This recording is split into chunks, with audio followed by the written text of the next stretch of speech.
ज्ञानवापी मंदिर की परिक्रमा के लिए, जैसा कि पहले से ही हमने सूचना किया हुआ था कि सोमवार को 3 बजे हम यहाँ से निकलेंगे, 3:30 बजे अपने ज्ञानवापी मंदिर की परिक्रमा करेंगे।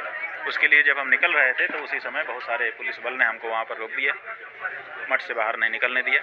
और हमने पूछा कि हमको क्यों रोका जा रहा है, तो बहुत देर तक तो उन्होंने बताया ही नहीं। फिर बार बार पूछने पर कहा कि नहीं, आपको नहीं जाने दिया जाएगा।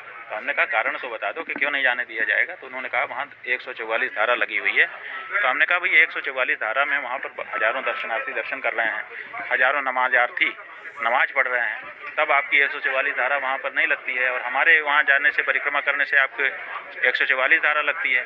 तो बोले कि हाँ लगी हुई है, अब आप नहीं जा सकते बस। तो हमने कहा ठीक है। 144 धारा में तो हमने जैसा कि सुना जाना है 4 लोगों से ऊपर होने पर लागू होती है। तो हम 2 लोग चले जाएंगे, एक हम और एक हमारे साथ मर्यादा की दृष्टि से एक व्यक्ति मिनिमम, तो 2 लोगों को जाने दीजिए। तो उन्होंने कहा कि नहीं, हम 2 को भी नहीं जाने देंगे, उसके लिए भी लिखित परमिशन की ज़रूरत होती है।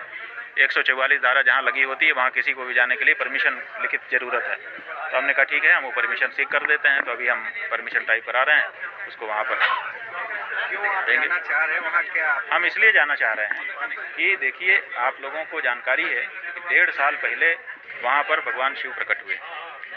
हमारे गुरुजी महाराज ने हमको कहा कि तुम जाओ, हमारी तरफ से वहाँ सनातन धर्मियों की ओर से हमारी तरफ से पूजा करो। हम आए, पूजा करने जा रहे थे, पूजा करने नहीं जाने दिया गया। कहा गया कि आप कोर्ट में जाइए। हम कोर्ट में गए, जैसा कहा गया 108 घंटे हम बैठे रहे, सुना नहीं गया। फिर हम कोर्ट में गए, कोर्ट में 1.5 साल का समय बीत गया है, और राग भोग जैसे विषय पर, और कोई विषय होता तो कोई बात नहीं है, आप लंबा टाल देते। राग भोग का विषय है जो कि प्रतिदिन जरूरी होता है, किसी का भोजन, किसी का स्नान प्रतिदिन आवश्यक होता है। तो ऐसे भगवान के भोजन और स्नान का विषय था, उस विषय को आप 1.5 साल तक तारीख पे तारीख डाल रहे हैं, सुनवाई नहीं कर रहे हैं। ये भी नहीं कि रिजेक्ट कर दें, हम आगे कोर्ट में चले जाएं। तो ऐसी परिस्थिति में बहुत अनदेखी की जा रही है। तो हमने सोचा कि अब क्या करें। तो एक ही तरीका था हमारे पास कि बाउंड्री के बाहर जा करके परिक्रमा कर लें और प्रणाम कर लें। हमारे यहाँ वो भी पूजा है, और ये नया नहीं है, ये पहले से ही, जब से वहाँ पर कब्जा करने की कोशिश की गई है तब से ही हमारे पूर्वज करते चले आ रहे हैं। मुकदमों में और दूसरे ग्रंथों में इसके प्रमाण हैं। तो हमने सोचा कि जैसा हमारे पूर्वज करते चले आ रहे हैं, और हम भी जब काशी आए थे तब से कई बार वहाँ पर परिक्रमा कर चुके हैं और अपनी श्रद्धा समर्पित कर चुके हैं। तो हमने सोचा कि इसी रूप में चारों तरफ बाउंड्री के बाहर चल करके भगवान का नाम लेकर के और प्रणाम करेंगे और चले आएंगे। इतनी सी बात है। तो उसके लिए भी रोक लगाई है। जहाँ आप जाना चाहते हैं क्या वो प्रतिबंधित क्षेत्र? नहीं, कोई प्रतिबंधित क्षेत्र नहीं है, वहाँ हर समय लोग आते जाते रहते हैं।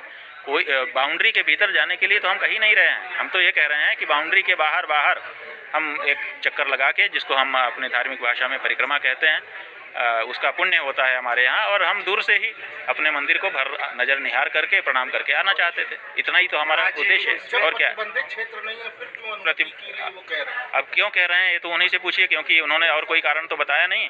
यही कहा कि बस आप नहीं जा सकते बस। फिर बार पूछने पर उन्होंने कहा कि 144 धारा का कारण। कब तक आपने अनुमति के लिए प्रस्तुत कर दिया है? आपकी वकील पूरी टीम लगी है, अगर परमिशन मिलता है तो वो फिर कब आप करेंगे? देखिए, जब परमिशन करेंगे ठीक है। हम आज 4 तक जाना चाहते थे। अगर प्रशासन को कोई समस्या है तो हम प्रशासन को सहयोग कर रहे हैं, कोई हम प्रशासन से हमारी कोई लड़ाई नहीं है।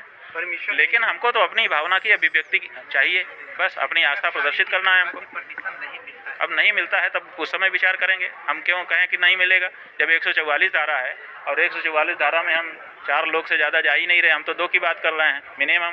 तो जब हम 2 ही लोग जा रहे हैं तो क्यों नहीं परमिशन करेंगे? आपको कितने देर तक कहा जाए अगर नज़रबंद की स्थिति जैसी बन गई? देखिए, नज़रबंद की स्थिति तो कल रात को 2 बजे से ही हो गई है। 2 बजे रात को हमको रिपोर्ट की गई कि चारों तरफ से मठ को पुलिस वालों ने घेर लिया है, और तब से अभी तक घेरे ही हुए हैं।